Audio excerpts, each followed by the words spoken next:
देखिए, सबसे बड़ा मानसून सत्र है।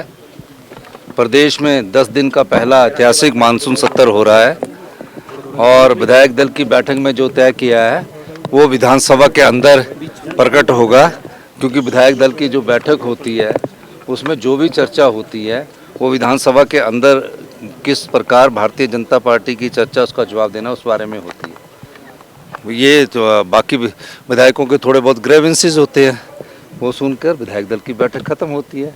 यही परंपरा है।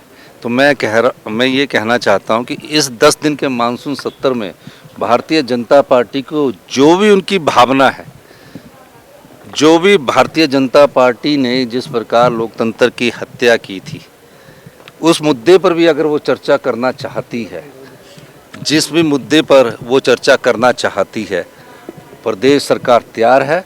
और जनता से जुड़े मुद्दे, कर्मचारियों से जुड़े मुद्दे, सरकार किसानों से जुड़े मुद्दे, युवाओं से जुड़े मुद्दे और रोजगार से जुड़े मुद्दों पर भारतीय जनता पार्टी को चर्चा लानी चाहिए।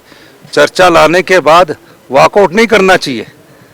और वॉकआउट करके वो ठीक है कि खबर में रहना चाहते हैं, लेकिन चर्चा में भी कोई तर्क वितर्क के साथ लाना चाहिए। भ्रष्टाचार के मुद्दों पर चर्चा होनी चाहिए और सब मुद्दों पर चर्चा होनी चाहिए, और उस पर वॉकआउट करके कोई तथ्य नहीं होना, तर्क के आधार पर अगर वो तथ्य लाएंगे।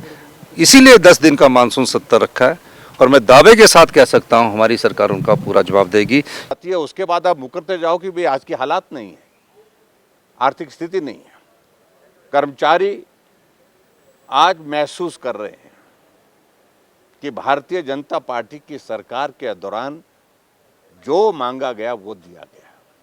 एरियर्स उनके दिए गए, डीए की किस्तें उनकी अदा की गई, मेडिकल रिम्बर्समेंट के सारे जो पेंडिंग बिल्स थे उस पे पेमेंट की गई उनको। और आज ना उनको मेडिकल रिम्बर्समेंट मिल पा रही है, ना डीए मिल रही है। यहाँ तक कि नौबत यहाँ तक आ गई है कि समय पर तनख्वाह देने के लाले पड़ गए।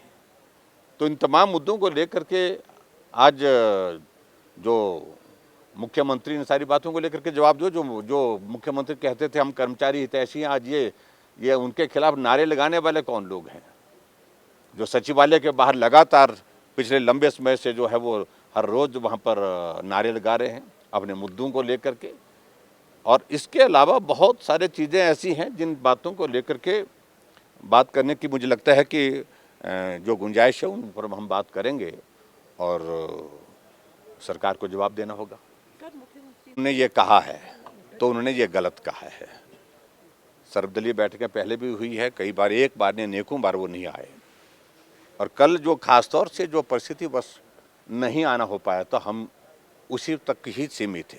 लेकिन अगर परंपराओं का जिक्र कर रहे हैं, परंपराओं की धज्जियां तो आप लोगों ने उड़ाई है, कांग्रेस ने उड़ाई है।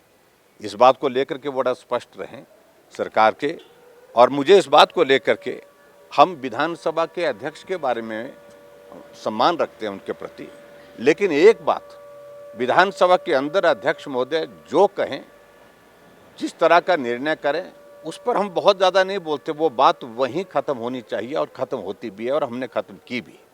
लेकिन विधानसभा के बाहर जा कर के सार्वजनिक कार्यक्रम में अपने कुलीग्स के बारे में, अपने सहयोगी विधायकों के बारे में कहें कि 6 के सर कलम हो गए और 3 के आरी के नीचे है, इसके लिए अध्यक्ष महोदय को माफ़ी मांगनी चाहिए। ठाकुर साहब, पहली बार ऐसा हो रहा है कि बैठकें बढ़ाकर जो है वो 10 कर दी गई हैं विपक्ष को घेरने। निश्चित रूप से मुझे लगता है कि जितना लंबा सत्र होता है विपक्ष को अपॉर्चुनिटी मिलती है और उस अपॉर्चुनिटी को अवेल करेंगे।